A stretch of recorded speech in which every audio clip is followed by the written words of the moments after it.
Top quality और consistent performance के लिए सिर्फ सिल्वर पंप नाम याद रखना।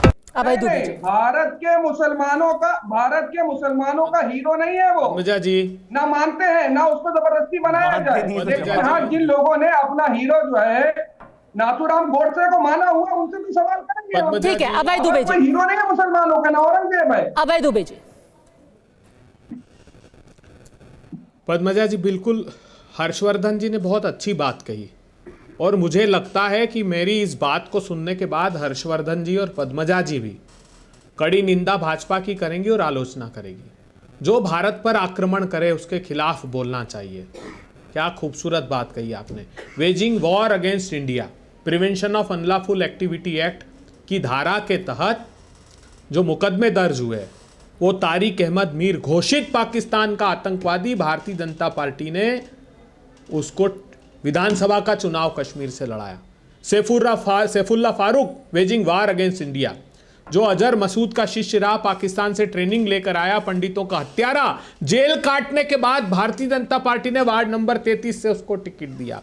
तालिब हुसैन, पाकिस्तान से हथियार सप्लाई करने वाला आतंकवादी, हमारे गृह मंत्री जी का मंच साझा करता है। कन्हैया कुमार का हत्यारा रियाज अटारी, वो भारतीय जनता पार्टी का कार्यकर्ता निकलता। एक बार दोनों लोग मुखरता से बोलिए कि भारतीय जनता पार्टी की कड़ी आलोचना करते हैं, अगर लगा दीजिएगा भले ही उसमें कि अगर उन लोगों ने इन लोगों को अपने सत्ता की सरपरस्ती दी हो तो। क्या बात करें, औरंगजेब का जिक्र करिए दिन भर, लेकिन हमारी जेब का भी जिक्र करिए साहब, जहां डाका डाल रहे हैं।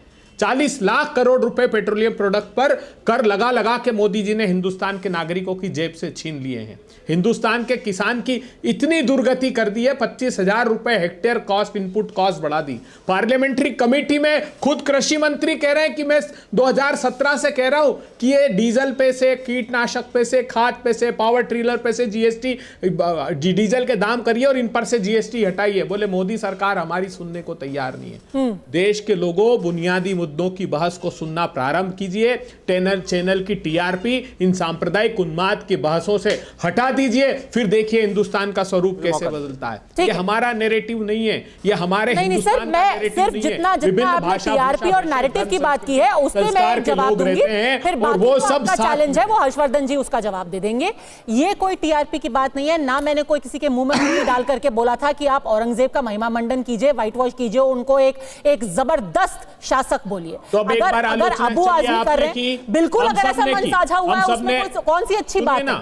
अगर किसी भी देशद्रोही के साथ मंच साझा हुआ है तो उनको उसकी आलोचना करने में किसी को क्या गुरेज हो सकता है। लेकिन दिया साहब, आलोचना कीजिए ना, टिकट दिया भाजपा ने। एक सेकंड, टिकट तो समाजवादी पार्टी ने भी अबू आजमी को दिया है और बार बार दिया है। वो कितने प्रॉब्लमैटिक बयान देते रहे हैं। और जहां तक तो आप दोनों की कर दीजिए ना। मैं कह रहा हूं बीजेपी देखिए अब कैसा प्रोटेक्टिव नेचर रख रही है। अरे क्या प्रोटेक्टिव, मैं तो खुल के बोल रही हूं। सुनिए मेरी बात, जिसने देशद्रोही के साथ मंच साझा किया वो गलत है खुला। अब औरंगजेब क्या हिंदू विरोधी था, सबको कैटेगोरिकली कहना पड़ेगा।